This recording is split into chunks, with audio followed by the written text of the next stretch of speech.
On an April evening in 1992, the Monroe family of Havenwood vanished from their own home. Dinner sat cooling on the table.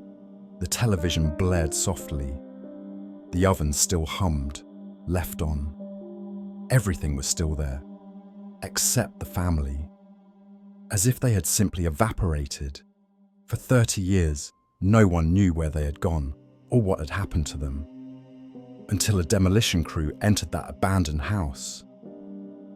In the attic, behind a freshly plastered wall, they found a freezer. Its door was bolted shut from the inside. Among the dust, mold, and rotting beams, 5 pairs of shoes were neatly arranged in front of it, each one belonging to someone: father, mother, son, daughter, and a little child. And in the center of the shoes, an old VHS tape with just 2 trembling words written on it: "Watch alone." From that moment on, the forgotten darkness of the town returned. And what the tape revealed, a situation was too horrifying to speak of even after 30 years. And it was only the beginning. There was more, still lurking in the dark. As Mac walked between the dusty, mold street walls, the sound of his boots seemed to thicken the silence in the attic. The collapsing roof groaned and cracked above them, like the 30-year-old secret weighing on the town. The work order simply said demolition, but Mac and his crew quickly realized this was no ordinary job. It took only a few minutes for them to notice the narrow stairway to the attic and the section of wall that looked just a little too new. With the caution of a seasoned man, Mac glanced at his 2 workers and signaled. Impatient hands took up shovels and hammers, striking at the thick plaster. As the wall crumbled, a dry metallic echo from within made the hair on their necks stand on end. Finally, behind the wall, a heavy, rusted door emerged. A freezer, but not an ordinary one. Its door appeared to be bolted from inside. A thick layer of dust suggested no breath of wind had touched it in 3 decades. Mac crouched, running his hand across the metal. It wasn't cold, but a chill rose from it, sinking into his bones. "I don't want to open this," he whispered, but the words came too late to take back. He could feel something watching him. One worker just shrugged and wedged a crowbar into the gap. It took several tries, and then, with a scream of metal, the door finally creaked open. The air that escaped wasn't the stench of a rotting body as they had expected. On the contrary, it was cold, dry, almost sterile, and what they saw inside would never leave their minds. 5 pairs of shoes, a man's heavy leather work boots, a woman's simple black flats, a boy's battered sneakers, a girl's shiny patent Mary Janes, a child's light-up sneakers, though the lights no longer blinked, all arranged in a perfect circle on the freezer floor. And in the exact center lay an old VHS tape, its label written in shaky letters: "Watch alone." Something knotted in Mac's throat. He instinctively stepped back, but couldn't tear his eyes away. Each shoe marked a life, each gap a grave, and he understood then, this was no crime scene. This was a monument. The disturbing feeling that swept over him whispered, this is only the beginning. There's something far worse, deeper inside. The police were called. Soon, word spread through the town. The old legend of the Monroe family was alive again. When retired Detective Corbin arrived on the scene, the murmurs fell silent. Long ago, as a young officer, he tried to solve this cursed case. Now he was back. Holding the tape, he tried to hide the tremor in his fingers. He decided to watch it at the station, in the small viewing room, alone. He understood now what the label meant. Watch alone wasn't just a suggestion, it was a necessity, a burden no one else should bear. With a strange unease, he slid the tape into the VCR. A mechanical hum. The screen flickered. In the corner, a timestamp. April 14th, 1992, the tape began innocuously. The living room came into view. Samuel sat on the floor, murmuring to himself as he stacked toy bricks. He finished his little tower with pride. Then a man's voice from behind the camera. "Sammy, I've got a very special surprise for you, but it's upstairs, in the attic. Want to come?" The voice was warm, gentle. Samuel's face lit up. "A surprise? For me?" he asked brightly. "Just for you. Come on.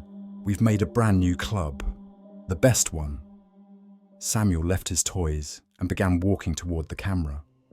Corbin's knuckles whitened. The boy looked up at the lens with trusting eyes. "Is it dark up there?" Samuel asked softly as he climbed the stairs. "A little, but I brought a light, and the surprise will light everything up." Each of Samuel's steps seemed to echo in Corbin's chest, a growing dread whispering that something terrible was coming. The camera followed the boy up into the dim attic. In the corner, the white freezer slowly came into view. Samuel's face still shone with innocent excitement. "Wow," he breathed. "What is it?" "It's your club, Sammy. Go ahead. Your adventure begins there." The camera tilted slightly, as if being set down or handed off. Samuel placed his little hands on the freezer lid, stepped in. Then, the heavy sound of the metal slamming, the scrape of a bolt. Samuel's frightened, muffled, "Hey!" and silence. The screen went black. Corbin's chest tightened. He felt the cold sweat on his palms. This was only the beginning, because the shoes, the 5 pairs, were still there, and 4 people remained. The tape played again. Same date. Now the camera was in the kitchen. Clara sat at the table, scribbling in a notebook, her hair falling across her face. Even then, there was a calm beauty about her, as though she lived in a quiet world of her own. Then the voice came again. "Clara, your little brother's waiting for you upstairs. He wants to show you his new club." Clara looked up, frowning. "In the attic? Mum said no playing up there. Too dusty." The voice stayed soft, persuasive. "This time it's okay. We even made it together. He's waiting for you." Clara set down her pen, pursed her lips, and sighed. "Fine. But if my dress gets dirty, it's your fault," she muttered, pushing her chair back with a creak. The camera followed her slowly as she moved to the stairs. Corbin felt the knot in his throat tighten. "Samuel, this isn't funny," she called. No reply. Only the ominous silence. The voice again. "He's waiting in the club. He won't start without you." At the attic door, Clara paused, steadied herself. Then, with a trembling breath, she reached out and touched the freezer's cold metal. Corbin wanted to shout no, but it was too late. As she lifted the lid, a shadow darted out of the darkness. The camera fell. A short, sharp scream, the scrape of the bolt, and darkness. Corbin stared at the screen. Cold sweat dripped from his chin. Another pair of shoes now complete. Clara's shiny Mary Janes. And still, 3 more remained. And in the next chapter, he could feel it. Things would get much worse. Corbin shut his eyes. He tried to erase what he had seen from his mind, but he couldn't. Clara's silent scream, little Samuel's innocent smile, and worst of all, that voice. That familiar, cloying and terrifying voice still echoed in his ears. It was no longer just a voice. It was alive, breathing, a presence. And the tape still had much more to show. 3 remained: Thomas, Eleanor, and Arthur. Corbin slowly reached forward. He pressed the button on the VCR. The screen was dark now, the hour much later. The image flickered, but the hallway was recognizable. Thomas, the 17-year-old eldest son, stood at the top of the stairs, broad-shouldered, cautious in his movements. He already seemed to sense something was terribly wrong. "Clara? Sammy?" he called. No answer. His eyes darted around uneasily. This isn't funny anymore. Then the voice behind the camera spoke again, this time more serious, almost enigmatic. They're upstairs, in the attic, playing. They're waiting for you. Corbin's heart raced. Thomas's face tightened, worry mixed with suspicion. Mum said we're not supposed to go up there, he muttered. But why are they so quiet? The voice remained gentle, but now there was something unsettling beneath it. They're just playing a new game. Samuel missed you. He wants to see you there. Corbin realized. This voice wasn't just manipulating, it was testing, seeing how far it could push. This killer wasn't just methodical, he was patient.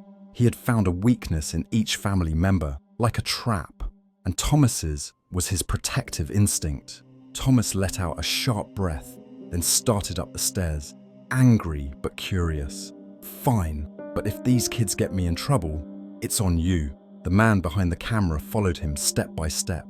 This time, the stairs groaned louder under Thomas's weight. At the top, the camera focused on Thomas's back. He stopped. What the hell is this? Clara? Sammy? Is this some kind of joke? No reply, just the echo of his own breath. They're inside, the voice said at last. They want to show you their new club. Corbin gripped the arms of his chair tighter. This was different. Thomas wasn't a child. If he felt something, he could fight back. But the killer knew that too. Thomas stepped closer to the freezer. His hand reached for the handle. It wouldn't open. Locked! What the hell's going on here? He shouted. The camera jolted. Thomas turned toward it, and for the first time, a blurred figure appeared in the corner of the screen. Corbin's eyes widened. The shadow moved quickly between Thomas and the camera. Then came a crash. The picture shook violently. The camera fell. Sounds. Fists hitting flesh. A muffled scream. Thomas's angry voice. Who the hell are you? Let my siblings go! Then silence. Only the killer's ragged breathing remained. The camera was lifted and aimed back at the freezer. The door was ajar. Another pair of shoes was placed inside. Thomas's sneakers. The lid shut again. The bolt slid. Click. Corbin's hands trembled. Now only two remained. The parents. Eleanor and Arthur. And the story was descending into even darker places. Darkness that had already seeped into Corbin himself. New footage began. The hour was even later. Only artificial light remained in the house. In the kitchen, Eleanor moved about in a panic, her hair disheveled, her eyes wild with worry. Samuel, Clara, Thomas, please, someone answer. The voice came again, soft now but dripping with venom. They're upstairs, Eleanor, waiting for you. Eleanor froze. She turned her head, not toward the camera, but toward the darkness. Who are you? Your family is waiting. They want to surprise you. Eleanor turned toward the attic. With every step up the stairs, the silence of the house deepened. The camera followed slowly behind her. Corbin watched as the figure of a mother unraveled before his eyes. There was helplessness in her gaze. The helplessness of a mother who already knew. At the top, Eleanor stopped. She stared as if paralyzed. My God, what is this? She whispered. Where are my children? They're there, inside, waiting for you. Go and see. Eleanor placed her hand on the freezer handle. Corbin nearly shut his eyes, but forced himself to watch. He had to witness a mother's breaking. Eleanor opened the lid. Whatever she saw inside made her let out a sound so haunting it knotted in Corbin's throat. She climbed inside. The lid closed slowly behind her. Silence. The fourth pair of shoes was placed. Eleanor's simple flats. Only one remained now. The scene shifted. Arthur Monroe entered through the front door. He still wore his work gloves. The house was quiet. Too quiet. Eleanor? Kids? Is anyone home? No reply. Then the voice again. They're all upstairs, Arthur, waiting for you. The game is just beginning. Arthur hesitated. turned toward the stairs, confusion in his eyes, then worry, then suspicion. He climbed. At the attic, he stopped, his gaze locked on the freezer, and next to it now, fully visible, stood the figure behind the camera. Corbin leaned closer to the screen. Arthur stepped forward, stammering in disbelief. It's you! No, it can't be you. But it is, Arthur. I've always been here. You just never saw me. But they belong to me. Eleanor belonged to me too. Arthur took a step back but lost his balance. The camera didn't fall this time. This time, it watched. Arthur steadied himself, then lunged in anger. A short, brutal struggle. They tumbled to the floor beside the freezer. Then, silence. In front of the camera, the final pair of shoes was placed, Arthur's heavy work boots, and in the center, the VHS tape was returned. The label still read, "Watch alone." The final shot, the camera placed gently on the ground. The killer, now unmistakably Ray Parker, turned to the lens and whispered, "Remember us." When the tape went silent, the only sound left in the small viewing room was the mechanical hum of the VCR. The voice still echoed in Corbin's ears, "Watch alone." But he no longer felt alone. Ray Parker's shadow seemed to creep through the walls, the dust, the magnetic strands of the tape itself. Pressing his hands against his knees, he stood. The room seemed to shrink around him, his breath heavy and hot. He stepped out into the dimly lit corridor and took a deep breath. And in that moment, he understood. Parker had left the tape just for him. The whole charade, the icy freezer, the shoes, the VHS, all of it had been crafted to be seen by one person. And now, Corbin was that person. But something was still missing. The bodies. The Monroe house still stood on the edge of town like an open wound waiting to be torn down. The police tape over its door had already shredded in the wind, the yard overrun with weeds, the roof sagging inward. Corbin stood at the threshold, hands in his pockets, eyes distant. When he finally stepped inside, the floorboards groaned underfoot, echoing in his ears. Every room still bore their traces. Samuel's broken dinosaur toy in the corner, Clara's forgotten pastel crayons on a page of sketches, Eleanor's flower-streaked apron hanging on a chair. All these little details, untouched even after 3 decades. He turned to his team. "We're opening the well," he said simply. At the back of the yard, beneath an old oak, lay a moss-covered well cover, nearly invisible now. The wood was rotten, the nails rusted, but it was there. Parker's twisted mind had left the trail so that whoever watched the tape would find it. One of the men hesitated. "What if it's empty?" Corbin looked him in the eye. "It won't be." With a crowbar, the cover was pried away. A damp, heavy smell rose from the darkness below. A camera and light were lowered into the well. When the image came into focus, silence fell over everyone. They were there. 5 bodies, decayed bones, scraps of fabric like faded feathers, and even now they were arranged with a strange, ritualistic precision, as though even death couldn't break their circle. Above them, the storm that had been gathering finally broke. Wind howled through the trees, the sky torn between grey and violet. Corbin knelt by the well. He placed a hand on the stone rim. It was ice cold. He whispered, "I found you. You're coming home now." It took days to retrieve the bodies. The quiet of the neighborhood gave way to the drone of cranes and murmurs of investigators. Bones, meticulously tagged, photographed, bagged. Samuel's light-up sneakers were still there. Clara's hair clip still clung to her skull. Eleanor's red cardigan threads were faded but visible. Thomas's ring still clutched by his finger bones. Arthur's work boots recognizable even now. That night, Corbin didn't go home. He fell asleep among the case files at the station. In his dreams, he still heard it. Watch alone, watch alone. When morning came, His head ached, but his mind was clear. Parker was still out there. Just like 30 years ago, he had disappeared again. Months passed. The FBI kept the case open, but their hope faded. Neighbors were interviewed again. Relatives questioned.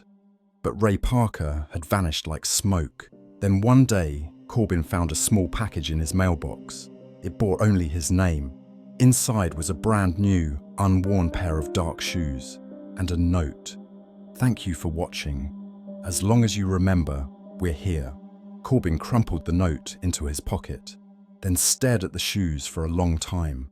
In his mind, the scenes from the tape replayed again and again. Parker had planned every step, and even now, the game continued. Havenwood held a memorial. Half the town turned out for the Monroe family's funeral. 5 caskets stood side by side, draped in white flowers. The sky was grey, fractured, and the wind moaned through the streets. Corbin stood in the back, hands in his pockets, staring at the children's headstones. A strange ache filled his chest. His eyes shimmered, but he didn't cry. A young woman, a distant relative, approached, her eyes red, but still able to muster a faint smile. "Thank you, Captain," she said softly, "for not leaving them behind." Corbin nodded. He said nothing. What could he say? It's not over, he thought. Not yet. When the ceremony ended and everyone left, he stayed behind at the graves. The sun was setting, the cemetery empty except for the whispering wind. Ray Parker was still out there, maybe sitting somewhere on a park bench, recording another tape, lining up another set of shoes. Corbin pulled the note from his pocket. "As long as you remember, we're here." He clenched his fists. Then, another voice inside him, not Parker's this time, stronger, resolute. "If he's watching you, then you're watching him." A few days later, while poring over Parker's old records at the station, Corbin noticed something. A minor incident in 1993. At a gunpowder depot near the state line, Parker's name appeared in the fire report. It had never been investigated. He'd been living under an alias. Then he disappeared again. Corbin unfolded a map. His vision darkened, but a new sense of purpose filled him. Parker was still somewhere out there, and it wasn't over. That night, Corbin returned to the Monroe property. The house was gone now, leveled. Only bare earth and a few wildflowers remained. From his pocket, he took out a lighter and struck a small flame. The shoes still lingered in his mind. Samuel's light-up sneakers, Clara's Mary Janes, Thomas's battered sneakers, Eleanor's simple flats, Arthur's boots, and the last pair, the new ones, with a tag still taped to them, "Watch alone." In the glow of the flame, Corbin stared at the shoes one final time. Then he gathered the ashes in his hands and scattered them into the soil. He lifted his head and stood against the darkness. Now he understood. Ray Parker had escaped, but the game he'd prepared was still unfolding. The tape was over, but the game was not. The ending was this: 5 graves, 1 tape, 1 well, 1 killer, and 1 man who would not stop until he found the monster waiting in the dark. Because some nightmares don't end. They're only watched, only carried. And Corbin was ready to carry this one alone. "You'll find me, Ray," he whispered. "And when that day comes, I won't be alone."